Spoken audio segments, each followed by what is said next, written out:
November 885. 700 Viking ships appear on the horizon. Dragon-proud, war-hungry, unstoppable, they choke the Seine River like a plague. Inside the walls of Paris, a choice: fight a hopeless war, or pay a king's ransom in silver.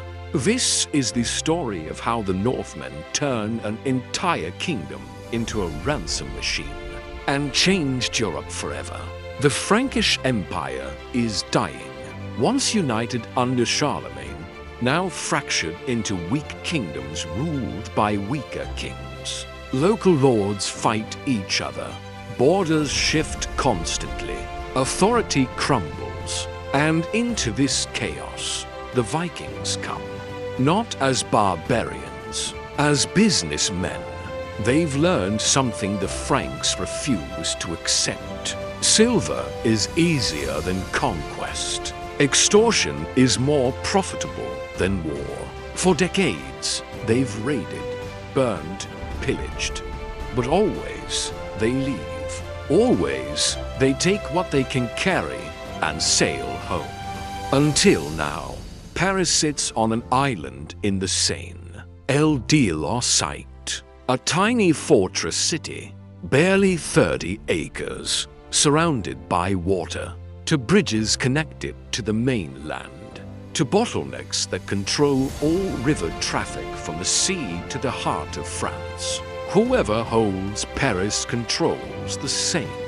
Whoever controls the Seine controls the kingdom.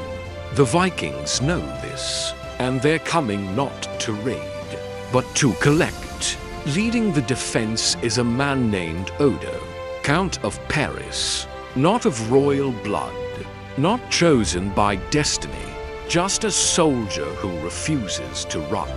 He has 200 men, 2 small stone towers guarding the bridges, and walls that won't hold against what's coming. On the river, leading the armada, is Sigfred, Viking chieftain, warlord, entrepreneur of violence. He doesn't want to conquer Paris. He wants to own it, like a toll booth, a recurring investment. Pay us, and we leave. Refuse, and we stay forever. It's brilliant. It's ruthless. It's the future of Viking warfare.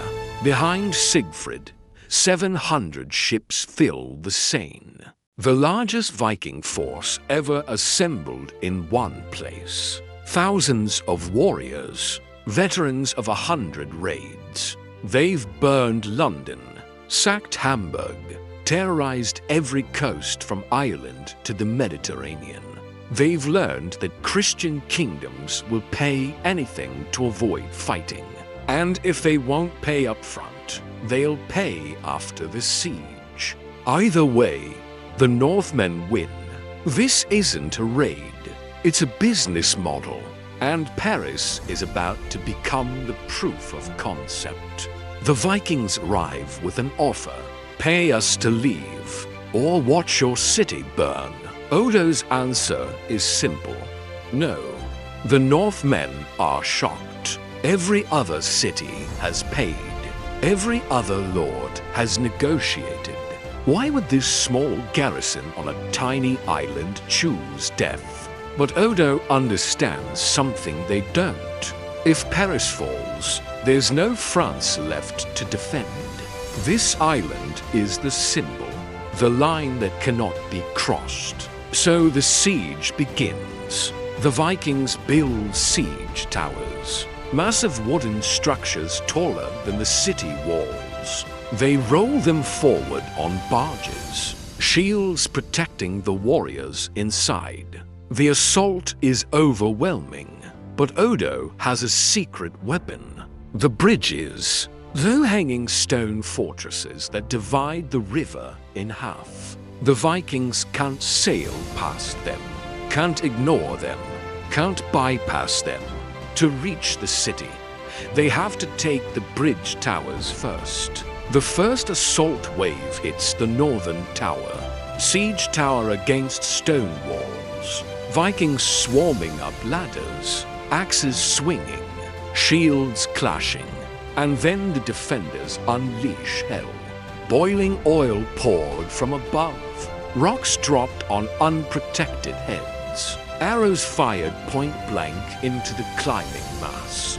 The Vikings fall back, hundreds dead, nothing gained. They try again, and again, and again. Each time, the defenders hold.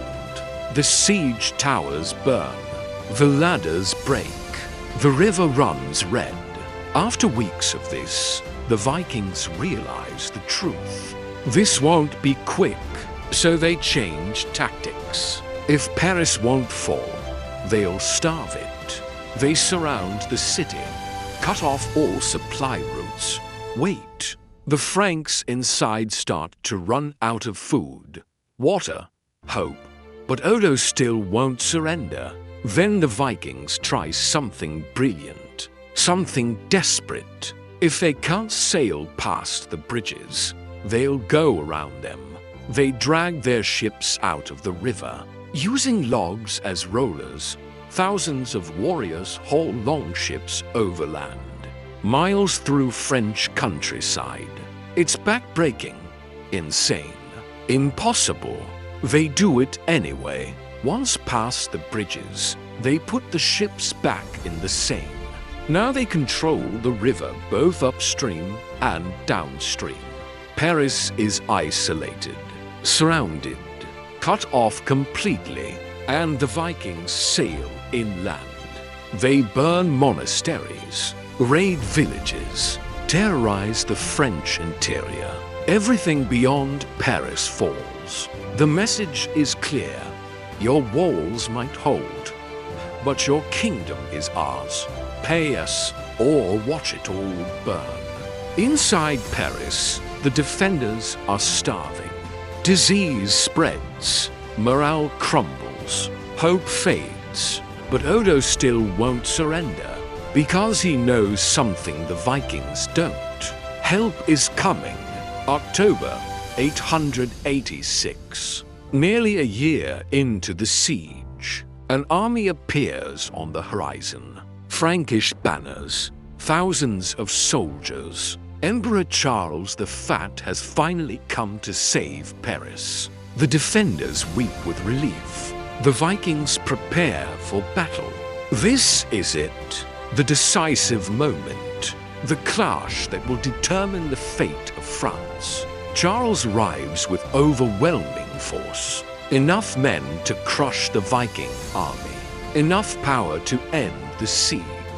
Enough strength to save his kingdom. Instead, he calls for a meeting. Not with Odo, with Sigfred.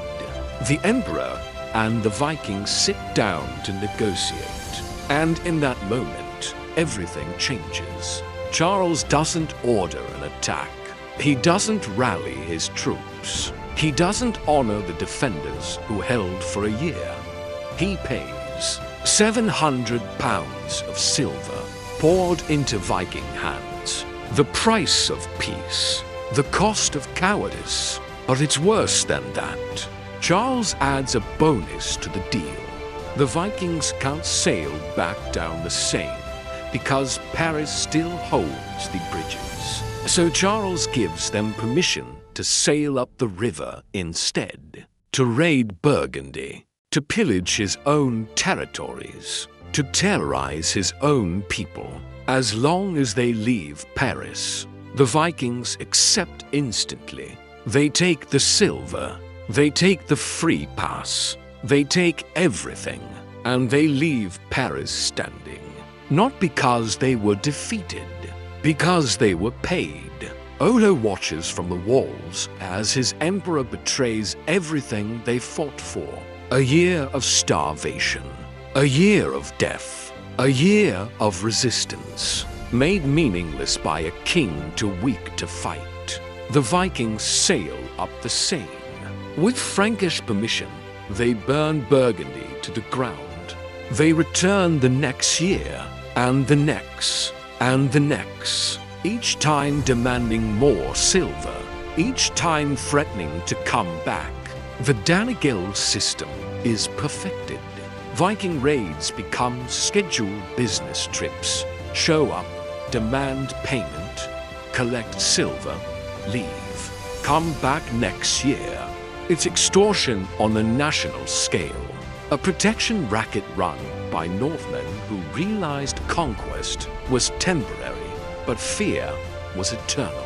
The Frankish nobility learns a bitter lesson. Their emperor won't protect them. Charles the Fat loses all credibility. Within months, he's deposed, exiled, forgotten. The Carolingian dynasty that once ruled all of Western Europe crumbles. And Odo, the man who held Paris for a year, becomes the new king of France. Not through bloodline, through merit. The defenders who refused to surrender become legends. Paris transforms from a minor city into the symbol of French resistance, the heart of a new kingdom. But the Vikings win too. They take their silver and do something unexpected. Instead of raiding forever, they negotiate for land, permanent settlements, territory, legitimacy. In 911, a Viking chieftain named Rollo strikes a deal. He'll convert to Christianity, swear loyalty to the French king, stop the raids. In exchange, he gets Normandy, a Viking kingdom on French soil, named for the Northmen who created it. The descendants of these Vikings will conquer England 155 years later. We'll create one of the most powerful dynasties in European history. All because a siege in 885 taught them that territory was more valuable than silver. That patience was more profitable than violence. That extortion could evolve into legitimacy. The siege of Paris changed the rules of medieval power. Before 885, cities paid Vikings to leave and hoped they wouldn't return. After 885, everyone understood the truth. Payment was permanent. Fear was currency. Weakness was invitation. The Danegeld system spread across Europe. English kingdoms paid it. German cities paid it. Spanish territories paid it. The Vikings turned raiding into an economic model, a recurring revenue stream based on terror and logistics. It worked because the math was simple. Fighting cost more than paying. Risking your army cost more than giving silver. Defending your kingdom cost more than feeding the Northmen. So they paid, and the Vikings became rich. But the real legacy is more complex. The siege proved that small forces with iron will could defy overwhelming odds. That symbolism mattered more than numbers. That a single city standing firm could inspire an entire kingdom. Odo's defense became the foundation myth of French identity. Paris, the city that refused to break. France, the kingdom born from resistance.